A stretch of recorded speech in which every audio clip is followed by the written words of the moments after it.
Ng Sultan Kudarat Police Provincial Office ang isinagawang opening ceremony ng 3-day Barangay Peacekeeping Action Team sa ginanap na Municipal Hall ng Lutayan, Sultan Kudarat. Ang buong detalye ng balita mula kay Patrolwoman Vina Morales.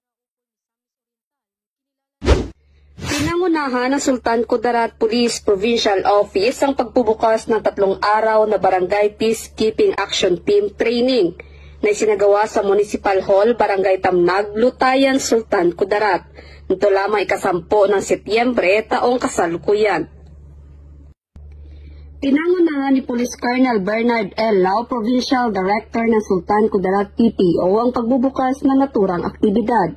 Dumalo din ang lokal na pamahalaan ng Lutayan sa ilalim ng pamumuno ni Municipal Mayor Honorable Dato Yasin S. Mangoda Dato at nagbigay din ng suporta ang Lutayan Municipal Police Station.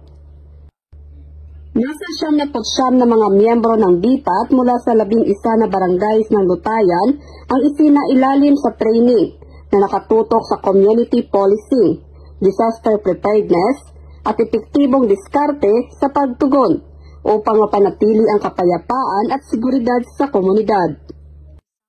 Sa seremonya, inihatid ni Police Colonel Lao ang kanyang mga mensahe ng suporta na nagbibigay diin sa kahalagahan ng pagkakaisa sa pagpapaunlad ng kapayapaan at kaayusan.